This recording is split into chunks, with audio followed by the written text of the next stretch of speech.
que pensa que é possível alcançar o sucesso terá maiores possibilidades de alcançá-lo, em comparação com aquele que não pensa assim. Se pensarmos que algo não é possível, a mobilidade de nossa atitude também será reduzida.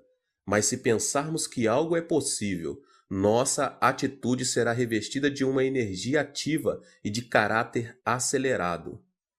A psicologia humana não se desenvolve de forma gradual, mas de maneira drástica quando ultrapassamos nossas próprias limitações. Houve um tempo em que se acreditava que era impossível percorrer uma milha em 4 minutos. Os atletas mais destacados da época não eram capazes de reduzir o tempo de 4 minutos para percorrer uma milha, que equivale a 1,6 quilômetros. Entretanto, esse recorde foi quebrado pelo atleta inglês Roger Bannister. Conta-se que Roger experimentou diversas formas e estratégias para quebrar o recorde mundial e nunca deixou de pensar que era possível conseguir algo melhor, procurando modificar sua maneira de correr durante vários meses. Em 1954, Roger foi o primeiro atleta que rompeu a barreira dos 4 minutos. A partir daí, as corridas de média distância deram início a um novo período de desenvolvimento. Entretanto, os demais atletas não tentaram mudar este estilo de correr. O que Bannister fez foi mudar a mentalidade de não é possível para sim, é possível. Essa mentalidade é que produz uma mentalidade de atitude. Acreditar que é possível conseguir algo abre uma nova possibilidade para uma atitude diferente. A mentalidade influencia o nosso corpo. Ao imaginar uma cena que vimos num filme ou lemos um livro, jornal ou revista, ocorre uma reação física em nosso corpo. Por exemplo, uma imagem cômica nos faz sentir mais leves e ativos. Uma imagem de um filme de terror acelera os batimentos cardíacos, ao passo que uma imagem romântica causa excitação. É por esse motivo que os esportistas primeiro disciplinam mentalmente, para depois dar início ao treinamento físico.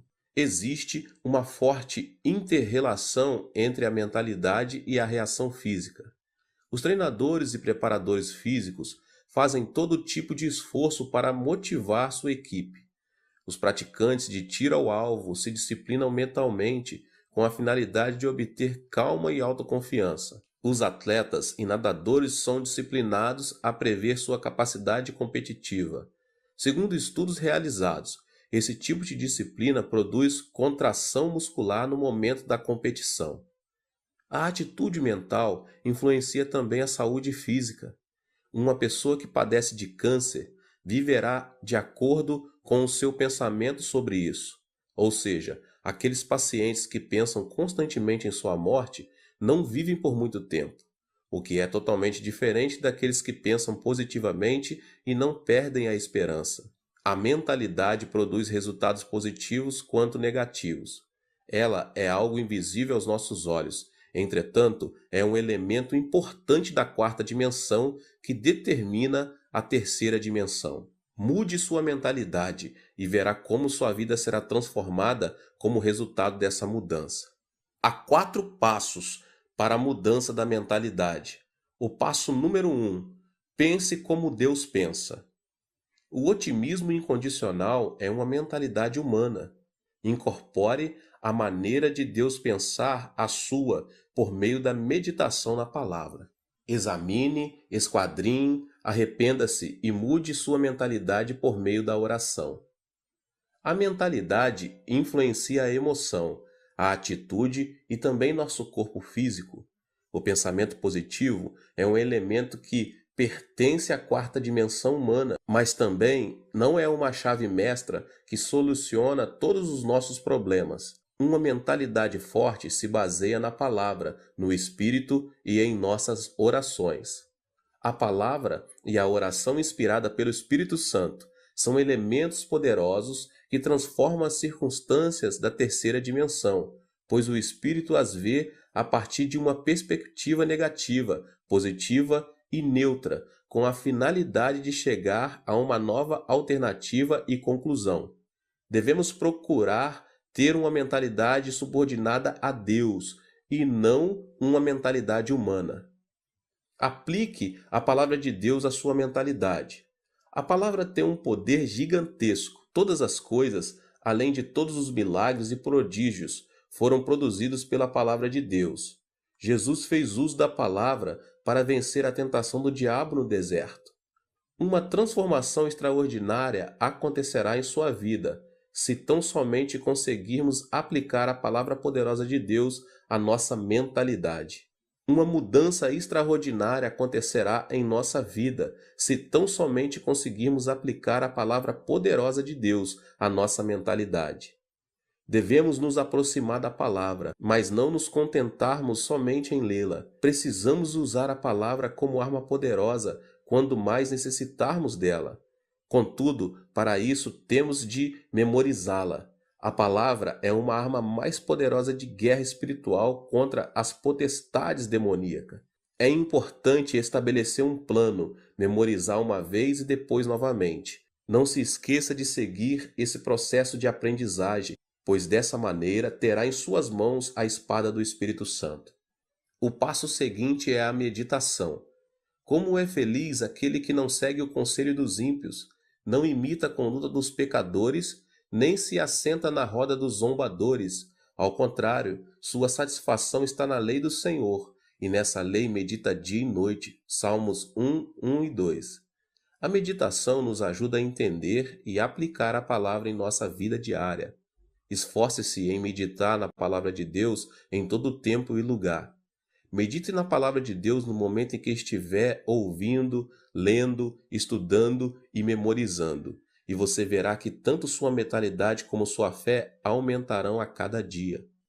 Foi comovente ler o livro que um dos professores da escola bíblica de minha igreja escreveu. Jeon Mun-sik, ele era um presidente da Erac Electronics, começou a trabalhar fundamentando os dois princípios: assistir aos cultos todos os domingos e servir como professor da escola bíblica. Em consequência disso, abandonou seu trabalho, que requeria jornada integral, incluindo domingo, e abriu sua própria empresa. O diácono Jeong é um homem que perdeu o pai aos 10 anos de idade, concluiu o ensino médio numa escola noturna e, com o dinheiro do fundo de garantia de 3 anos de trabalho, começou seu próprio negócio em uma garagem, um sótão com somente $500. Todavia, a pressão era tanta que frequentemente sentia vontade de tirar a própria vida. Mesmo em momentos de muita depressão, ouvia uma voz que dizia: que ninguém engane você com mentira e vaidade. Não se atenha às circunstâncias, mas apegue-se a Deus em fé absoluta. Tal palavra fez esse homem superar as circunstâncias, a depressão, a ansiedade e a aflição. O segredo da vitória se encontra no alimento espiritual. Ele conseguiu novas forças ao ouvir a palavra de Deus e meditar nela. Não deixou de assistir aos cultos na igreja nos domingos e fez o máximo de esforço possível para servir na escola bíblica, dizimar e ofertar para as missões. Não só isso, ele também ofereceu bolsas de estudos a vários alunos da escola bíblica para continuarem os estudos. Como fruto de sua vida diligente em Deus, hoje esse homem se tornou o presidente da melhor empresa na categoria de pequenas e médias empresas em nível nacional, o que anualmente dá um lucro de $100 milhões. Qual foi a chave dessa transformação? Não foi a mentalidade do diácono Jeon, mas uma mentalidade e uma vida conformadas com a palavra de Deus.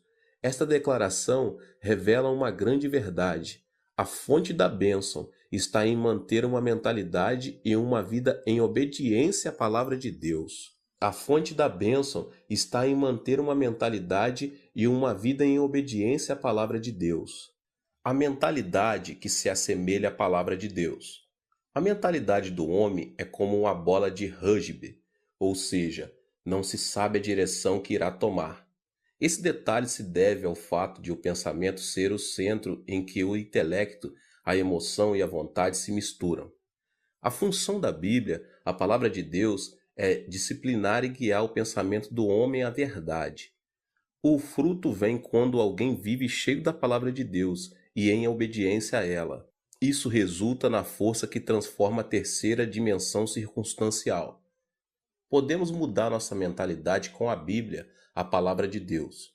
A Bíblia é a palavra poderosa do Deus que vive. Em Hebreus capítulo 4, no verso 12 diz: "Pois a palavra de Deus é viva e eficaz, e mais afiada que qualquer espada de dois gumes. Ela penetra até o ponto de dividir alma e espírito, juntas e medulas, e julga os pensamentos e intenções do coração." Somos capazes de vencer todos os obstáculos por meio de Deus, que nos fortalece, e de ter uma fé positiva, de acordo com Filipenses 4,13. Tudo posso naquele que me fortalece. É por meio da palavra que nosso pensamento de abandonar tudo é transformado. Deus pagou o preço de nossos pecados com o sangue do seu Filho amado Jesus Cristo, por amor a nós. Devemos nos lembrar que tudo é possível em Cristo, que venceu o mundo da terceira dimensão circunstancial. Podemos ter paz quando cremos que Deus estará conosco, ainda que andemos pelo vale da sombra da morte, e enquanto estivermos sobre a sombra de suas asas. Ainda que nossos olhos não vejam, ainda que nossos ouvidos nada ouçam, que nossas mãos não toquem, se tão somente cremos que Deus está conosco em meio à escuridão, nossa mentalidade será transformada e alcançaremos novas forças para vencer toda depressão e desesperança. O fruto vem quando a pessoa muda de mentalidade e alinha seu pensamento à quarta dimensão da Bíblia, isto é, a palavra de Deus, e o milagre extraordinário de Deus se manifesta. Alimente seu coração e mente com a palavra de Deus, porque você passará a usufruir de uma vida vitoriosa à medida que o reino de Deus tome o controle de sua vida e circunstâncias. A mentalidade que se assemelha ao Espírito Santo.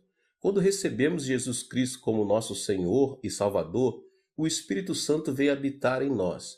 Recebemos então o batismo do Espírito Santo e a plenitude do Espírito que nos enche de alegria.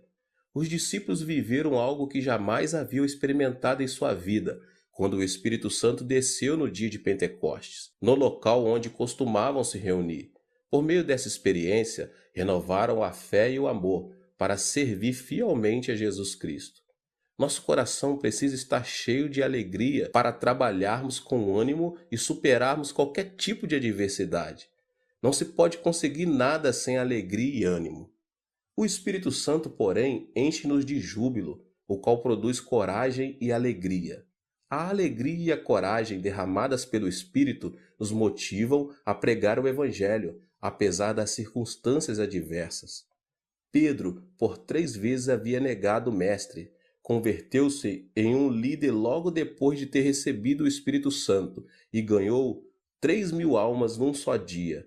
No dia seguinte, ajudou um aleijado de nascença que estava mendigando na porta do templo a andar e levou 5.000 pessoas a arrepender-se de seus pecados. A coragem do Espírito Santo faz que tenhamos temor ao proclamar o Evangelho, para a vida ou morte, para êxito ou fracasso, para crescimento ou declínio, não por nossa força, mas por obra do Espírito Santo. Os discípulos de Jesus eram pescadores e publicanos que o povo depreciava. Mas logo depois de serem cheios do Espírito Santo, uma alegria renovadora começou a fluir do coração deles. A mentalidade de fracasso passou a ser uma mentalidade de ousadia, coragem e fidelidade, e isso os impeliu a pregar o Evangelho em Jerusalém, Judéia, Samaria, Roma e até os confins da terra. A plenitude do Espírito Santo faz que nossa mentalidade se assemelhe ao Espírito Santo e que nossa fé seja positiva, criativa, estimulante a pregar. Estou há 47 anos no ministério e nunca pensei que seria capaz de alcançar um ministério bem-sucedido. Sempre pensei que a igreja iria crescer, que multidões viriam e os milagres se manifestariam. Cada vez que um pensamento negativo e frustrante atravessava na minha mente, eu os repreendia, confessava que Deus trabalha todas as coisas para o bem e mudava a minha forma de pensar. Esse pensamento da quarta dimensão foi transmitido em forma de mensagem à terceira dimensão, o que produziu uma mudança de mentalidade e autoconfiança para continuar minha trajetória no ministério. Esse é o segredo pelo qual obtive em meu ministério tudo o que Deus projetava em meu coração. Tudo o que pensei em fé se manifestou em minha terceira dimensão. Em 1960, durante a ditadura militar do comandante Park Geun-hye, começou um movimento de progresso econômico em meu país. Era uma época em que a população começava a se concentrar na cidade de Seul e a grande maioria se estabelecia nos povoados pobres, na própria cidade de Seul. Nossa igreja declarou essa área a Rua dos Céus, endereço número 1, porque sabíamos que Deus nos sustentaria nos momentos mais críticos. Eu e a pastora Choi começamos a pregar o evangelho naquela área, com sede em Soedaimon, por meio de um grande movimento do Espírito Santo. Deus quer nos batizar com o Espírito Santo. Por intermédio do Espírito Santo, podemos falar em línguas e receber novos dons do Espírito. Recebam o Espírito Santo. Pregamos enfatizando bastante o batismo com o Espírito Santo e seus dons. Mas, acima de tudo, havíamos iniciado um movimento chamado Semaum, Novo Coração, que consistia em renovar o coração. Nessa ocasião, o presidente Park me chamou um dia para ir à Casa Azul e me fez a seguinte pergunta: Pastor Cho, não tem aí uma ideia para renovar nossa nação e transformar as regiões rurais? Diante da pergunta, não tive dúvidas em lhe responder: Senhor presidente, primeiro devemos mudar nossa mentalidade. Inicie um movimento chamado Semaum para que o povo comece a pensar de modo positivo. Lembre-se de que há uma igreja em cada canto do país. Inicie esse movimento por meio das igrejas e algo miraculoso acontecerá. Imediatamente, o presidente Park chamou o ministro do Interior e lhe disse: o pastor Cho me aconselha a começar um movimento chamado Semaum para renovar a mentalidade da nossa gente. O que o senhor pensa disso? Boa ideia, disse o ministro. Só que noto um tom religioso. Que acha de mudarmos o movimento para Semaú, Novo Povo? O presidente pediu minha opinião. Então, enfatizei que o mais importante era mudar a mentalidade das pessoas para conseguir algo miraculoso, e continuei dizendo que seria conveniente a iniciar o movimento Semaum por meio das igrejas. No final de tudo, como resultado dessa conversa, começou em todo o país o movimento Semaú, que consistia na transformação e no desenvolvimento das regiões rurais e no processo econômico nacional. O propósito desse movimento era mudar a mentalidade de cada coreano, e o que começou com o movimento de Semaum nas igrejas ficou conhecido como movimento Semaú em todo o país. Proclamei esperança por meio do movimento Semaum. Em 2 Coríntios, capítulo 5, verso 17, lemos: Portanto, se alguém está em Cristo, é nova criação. As coisas antigas já passaram, eis que surgiram coisas novas. Anunciei o Deus de bondade para desfazer todos os pensamentos negativos do coração do nosso povo e disse: tenha uma fé positiva, essa fé que diz: é possível, podemos fazer e vamos fazer. Não pense que é impossível, que não podemos fazer, mas sim creia no milagre do Senhor. Era uma época muito difícil e viver com lógica se apresentava como algo impossível. Foi nesses momentos críticos que me levantei para pregar: creia no milagre. O Deus que dividiu o Mar Vermelho e destruiu os muros de Jericó está conosco neste momento. A pobreza desaparecerá e a bênção virá. Esperem o milagre pela fé. Eu os exortava dizendo que deviam confessar a palavra de Deus, conceber sonhos e ter fé no Senhor. Estes eram os versículos com os que mais eu exortava as pessoas a confessarem com a boca. Filipenses 4,13, tudo posso naquele que me fortalece. Romanos 8,28, sabemos que Deus age em todas as coisas para o bem daqueles que o amam, dos que foram chamados de acordo com seu propósito. Marcos 9,23, se podes, disse Jesus, tudo é possível ao que crer. No início, as pessoas tomavam a confissão da palavra de Deus como algo excêntrico. Entretanto, uma vez que entendiam, eram fortalecidas em seu espírito pelo alimento espiritual e a fé fluía de seu interior. Começavam a proclamar a palavra de Deus com mais vigor. Também é preciso pensar grande para crescer muito. Todos os grandes servos de Deus, tanto na Coreia do Sul como ao redor do mundo, têm um desejo ardente de saber por que tanto minha igreja como a igreja dos meus discípulos se tornaram as maiores igrejas de suas cidades. Existem aqueles que se asseguram que deve haver um segredo que eu não revelo, mas sempre me utilizo de um provérbio antigo para explicar o segredo e o princípio de crescimento da igreja. Ele diz o seguinte: dos grandes bambus saem os grandes bambus. A estrutura do pensamento de meus discípulos é grande, isso porque cresceram observando a magnitude de meu ministério. Chegaram a pensar grande porque pensaram grande, projetaram e aprenderam minha filosofia pastoral. O pensamento se caracteriza por desenvolver-se, ou seja, não é estático. Meus discípulos aprenderam a pensar grande, observando uma igreja e um ministério grande. O desenvolvimento do pensamento se correlaciona diretamente à quantidade e à qualidade do pensamento. Isso se deve ao fato de o pensamento do homem possuir um poder criativo. Com isso, não quero dizer que o ministério deve ser julgado segundo seu tamanho. As igrejas pequenas das zonas rurais também estão debaixo da vontade e soberania de Deus. Mas quero, sim, afirmar que a magnitude do pensamento determina nossa realidade física.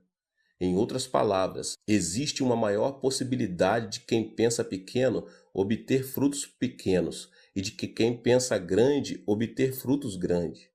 O que é fundamental aqui é a pessoa ser positiva e ativa em procurar desenvolver seu pensamento da quarta dimensão dentro da esfera dos seus sonhos.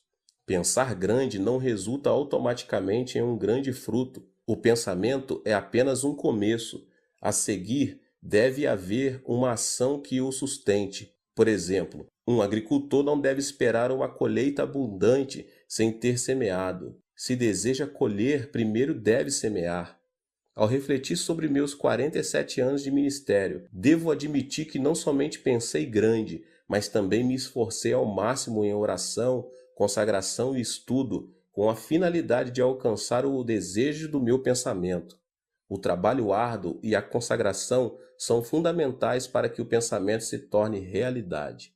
Mude seu pensamento com um programa positivo. A Bíblia afirma que o que se vê foi feito do que é invisível, ou seja, a terceira dimensão visível não é produto da terceira dimensão visível, mas está debaixo da influência da quarta dimensão invisível.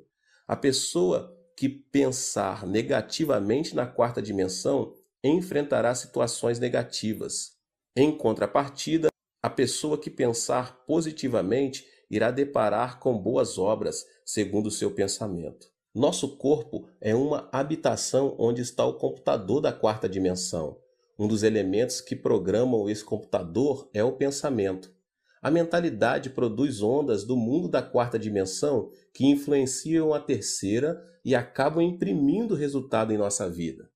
O que obtemos impresso é consequência do programa que instalamos. Por exemplo, um programa que contém a tristeza e doença transmitirá programas de doença e tristeza, tanto em nosso corpo como em nossa vida, elementos que pertencem à terceira dimensão. O pensamento de depressão, de ira, faz funcionar automaticamente um programa que produz estresse e enfermidades. Por outro lado, a pessoa que instala o programa de sua mentalidade com pensamentos positivos irá deparar com circunstâncias positivas na terceira dimensão. Pensar que sou saudável, feliz e que me sinto bem influencia a terceira dimensão e produz satisfação, vitalidade e energia. Também é importante ter uma mentalidade afirmativa, a qual consiste no pensamento positivo de confessar que algo é possível. Não devemos permitir que nossos lábios confessem: não é possível, não posso, não sirvo, sou um fracasso. Uma pessoa ativa sempre diz: é possível, tudo é possível ao que crer. A pessoa que tem uma mentalidade ativa se caracteriza por sua convicção. Não pense que fracassará, mas pense que é possível, que você pode e vai fazer. Estabeleça metas e comece a trabalhar. Não deixe de pensar no sucesso e leve em consideração que, ainda que o justo caia 7 vezes, tornará a erguer-se. Provérbios 20. Por causa da queda de Adão, o pensamento do homem está repleto de elementos negativos. Se não quebrarmos a ira, a desesperança e a frustração, elas continuarão crescendo incontrolavelmente. O pensamento do ser humano é composto por elementos negativos por causa da sua própria natureza decaída. Por isso, um pensamento negativo atrai outro pensamento negativo em uma reação em cadeia. A constituição do pensamento humano contém elementos negativos e destrutivos, os quais são o ódio, a ira, o terror, a ansiedade, a tristeza, a frustração, o pecado e as marés do mundanismo. Para ter uma vida vitoriosa, devemos, em primeiro lugar, mudar a constituição da nossa mentalidade. Ela depende da influência externa. A constituição de uma mentalidade é de caráter obediente quanto à sua relação com fatores externos de influência. Devemos fazer que nossa mentalidade seja influenciada por circunstâncias positivas, criativas e produtivas. Também devemos quebrar todos os elementos que destroem nosso pensamento da quarta dimensão, tais como a ira, o medo, as circunstâncias negativas e outras coisas mais. Eu quero ministrar sobre esses 3 elementos hoje. O primeiro elemento que destrói o pensamento é a ira. Então, em primeiro lugar, quebre a ira. A ira do coração produz um programa negativo. Uma ira produz outra ira, e assim sucessivamente. Provérbios, capítulo 15, verso 18 diz: O homem irritável provoca dissensão, mas quem é paciente acalma a discussão. A ira não leva em conta a justiça de Deus. A ira produz uma emoção destrutiva e extremista, o que nos impede de tomar decisões acertadas. A derrota de Hitler na Segunda Guerra Mundial se deve à ira. O ditador alemão se sobressaía por sua destacada inteligência, capacidade de observação, julgamento e a liderança em comum. Mas, por causa do seu caráter irascível, seus subordinados não se animavam a lhe dar informações que o irritassem. Quando estava em plena batalha contra os ingleses e os franceses, tirou a arma principal da zona norte de combate e a colocou na antiga União Soviética, o que se revelou uma decisão infeliz e lhe custou a derrota. Quando o exército aliado iniciou a invasão na Normândia, seu ajudante de campo, sabendo que simplesmente alterando a direção das forças armadas que se dirigiam para a União Soviética poderia evitar a catástrofe, ele teve medo de despertar Hitler, que dormia. Enquanto isso, o exército aliado desembarcou na Normândia e conquistou o território rival, o que causou a derrota da Alemanha. Resumidamente, a ira de Hitler levou o Império Alemão à destruição. O segundo elemento que destrói o pensamento é a desesperança. É preciso vencer o medo. Devemos vencer o temor que gera a ansiedade, o medo, a tristeza e a frustração do coração, visto que essas emoções reduzem a esperança e a vitalidade e nos fazem cair num poço de depressão. Em 1 João 4,18 diz: No amor não há medo. Ao contrário, o perfeito amor expulsa o medo, porque o medo supõe castigo. Aquele que tem medo não está aperfeiçoado no amor. O medo supõe castigo. Isso quer dizer que, se tememos o câncer, teremos o câncer como castigo. Se tememos a pobreza, seremos castigados com pobreza. Se tememos a guerra, receberemos guerra como punição. O medo da tristeza tira a esperança do coração. A tristeza é como uma chuva que molha e inunda o coração. De modo que, se uma pessoa guarda a tristeza em seu coração, sua vida se tornará negativa e a pessoa ficará exposta à desesperança. A tristeza é inevitável nesta vida. Muita gente sorri externamente, mas uma chuva de tristeza inunda seu interior. A tristeza é um elemento que faz a constituição de nossa mentalidade ser negativa. O medo da frustração também tira o desejo de viver. O único caminho para superar a ansiedade e a frustração em meio à aflição é ter esperança em Deus, somente em Deus. O terceiro elemento que destrói o pensamento é a frustração. É preciso superar as circunstâncias negativas. Todos nós nascemos em um mundo negativo. Vivemos em um mundo onde a maldição sobeja e alcança nosso ser, uma vez que pecamos contra Deus e fomos destituídos do jardim do Éden. Crescemos em um ambiente em que se proclama que é impossível, que não podemos e que viver significa sofrer. Os telejornais informam notícias negativas, dentre as quais a corrupção política, a evasão fiscal, os escândalos financeiros por parte das empresas e outras coisas mais. As telenovelas tratam sobre o romance imoral e a devastação da família. Estamos tão contaminados que chegamos a nos sentir entediados se vemos programas que edificam. Dessa forma, nascemos em um ambiente negativo, vivemos em um ambiente negativo e o diabo não para de nos influenciar com pensamentos negativos. O problema é que uma mentalidade negativa não serve como fundamento para uma vida bem-sucedida. A mentalidade é um vaso que Deus usa. Não podemos esperar que Deus trabalhe se pensamos negativamente. Cada vez que prego, como agora, procuro transformar a quarta dimensão de cada membro, principalmente por meio de uma renovação da mente. Necessitamos curar a mentalidade da quarta dimensão das pessoas para que deem frutos positivos. Uma mentalidade que necessita de cura não pode ver a vida de maneira positiva e criativa. O barco da vida está destinado ao naufrágio, a menos que a pessoa se deixe se ater à sua própria impotência e à desesperança das circunstâncias. Não existe uma pessoa no mundo que não seja capaz. O problema está em a pessoa supervalorizar sua limitação, com pensamentos negativos e cair, dessa forma, em um abismo de depressão. Mas aquele que supera as circunstâncias e pensa positiva, ativa, criativa e produtivamente, comerá o fruto de seu pensamento. Existe uma marcante diferença entre a situação visível e a realidade. As muralhas da cidade são enormes, seus habitantes parecem gigantes e parecemos gafanhotos comparados a eles. Além disso, a terra parece ser um deserto. A situação visível, porém, pode ser muito distinta da realidade. Por exemplo, à primeira vista, a terra parece ser plana, mesmo quando observada de um monte alto. Por essa razão, os homens da antiguidade diziam que não era aconselhável distanciar-se demais de seu território, e quando viajavam de barco, que não deviam se afastar muito da costa. Isso porque preconcebiam que na beira do plano havia um abismo. Todavia, a realidade é totalmente distinta. Atualmente, todos sabemos que a Terra é redonda.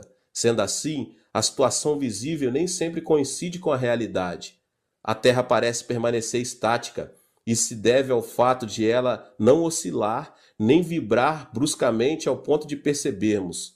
No entanto, a Terra está em movimento de rotação sobre seu próprio eixo e dá voltas ao redor do Sol a uma velocidade incrível, apesar de não observarmos nem sentirmos que isso está acontecendo. Podemos experimentar um milagre quando abandonamos preconceitos e sentimentos e vivemos com uma mentalidade que supera as circunstâncias e os sentidos. A mentalidade é um elemento da quarta dimensão, que precede as circunstâncias e os sentidos. Podemos superar as circunstâncias e ser transformados pela cruz de Jesus Cristo todos os dias. A cruz é o poder que ressuscita os mortos, a força que chama as coisas que não são como se já fossem, e o poder que transforma a desesperança em esperança. A mentalidade da quarta dimensão, que supera as circunstâncias e que se obtém por meio da cruz do Calvário, é a força motriz que transforma o pensamento. Eu sempre digo, pense no evangelho quíntuplo e na bênção tripla. Você é uma pessoa próspera. Pense na riqueza. Guarde o evangelho e o regozijo da prosperidade no depósito do seu pensamento. Sempre ensinei meus membros a pensar no evangelho quíntuplo e na bênção tripla. A Bíblia ensina a pensar em tudo que for puro, tudo que for amável, tudo que for de boa fama. Filipenses 4:8. Por isso, nunca deixo de pensar no evangelho quíntuplo e na bênção tripla. Fui perdoado e justificado. Sou uma pessoa santa e cheia do Espírito Santo. Fui curado, fui liberto da maldição, recebi a bênção da vida eterna e nunca deixo de pensar que sou uma pessoa próspera e saudável, assim como prospera a minha alma. A confissão da palavra significa que, se enchemos a quarta dimensão com vitória, êxito, riqueza e prosperidade, será isso mesmo que se manifestará no plano tridimensional. Encha seu pensamento com vitória todos os dias, com êxito e riqueza, porque você já os tem. Durante a guerra, minha nação sofreu uma devastação total. Na época, quando chegava um trem com uma carga de carvão, as pessoas quase instantânea e automaticamente faziam um grande tumulto no intuito de conseguir um pouco desse carvão. Mas isso era dificultado pelos militares. Era um dia desses, como de costume. Um grande tumulto foi gerado ao redor dos vagões de um trem. Quando consegui ver um menino de 10 anos de idade que baixava grandes quantidades de carvão, enquanto seu pai os empilhava no chão. Mas uma porção grande de carvão caíra e estava debaixo do vagão de carga. De repente, ao ouvir os passos dos militares, as pessoas começaram a descer do trem. Foi então que, no intuito de ficar com essa grande porção de carvão, o menino enfiou-se debaixo do vagão, até que se ouviu um ruído do movimento do trem. As pessoas começaram a gritar. No entanto, ninguém se arriscava a se aproximar do trem para salvar a vida do menino. Então, de repente, um homem correu em sua direção. Era seu pai. O homem conseguiu tirar o menino, mas não pôde sair a tempo, e o acidente lhe custou a vida. Morreu instantaneamente. Mesmo agora, quando penso naquele incidente, tenho uma sensação de terror. O pai do menino, sabendo que morreria em questão de segundos, logo depois de tirar o filho, fez sinal com a mão para que ele se afastasse o mais distante possível. O trem arrancou e o pai do menino morreu. Pensei, por que esse homem salvou a vida do menino, sabendo que poderia vir a morrer? Ele não poderia continuar vivendo e ter outros filhos? Por que deu a vida por seu filho? Eu era apenas um aluno da escola secundária e não conseguia entender o que os pais sentem por seus filhos. Mas hoje que sou pai de 3 filhos, posso entender o porquê. Não existe uma teoria ou lógica que explique o amor de um pai. O amor é mais forte que a morte e impulsiona a pessoa a dar a vida por seu filho. Aquele homem sacrificou a vida por amor a seu filho, mesmo tendo a possibilidade de manter-se indiferente e assim salvar-se. O mesmo acontece com Deus. Deus, por amor a nós, quis nos salvar, mesmo pagando um preço muito alto. Por isso enviou seu Filho amado Jesus Cristo. Foi Deus mesmo quem encarnou e morreu na cruz. Podemos ser corajosos ao compreender o amor de Deus, e esse Deus está conosco. É isso que representa a transformação da mente na esfera da quarta dimensão. Ou seja, existe um fundamento sólido sobre o qual podemos afirmar que nada é impossível para Deus, e experimentaremos vitórias e milagres ao dar passos de fé e dissermos: tudo é possível. Meus irmãos, a ressurreição de Cristo é o fundamento da nossa riqueza. Qual é o argumento de nossa riqueza, baseados no qual podemos confessar que somos prósperos? O fundamento é a morte e a ressurreição de Cristo. O amor de Deus foi revelado por meio da cruz, pois a cruz revela o coração de Deus, que nos amou de tal modo que deu o seu Filho Jesus Cristo por nós. Toda frustração e desesperança são lançadas fora, se tão somente abraçarmos a cruz. A cruz desfaz a morte e o Hades, faz resplandecer sobre nós a glória da ressurreição. A esperança e a riqueza da morte e ressurreição da cruz transformam a água amarga da frustração e da desesperança em água doce. Romanos 8, do 35 ao 39 diz: quem nos separará do amor de Cristo? Será tribulação ou angústia, ou perseguição, ou fome, ou nudez, ou perigo, ou espada?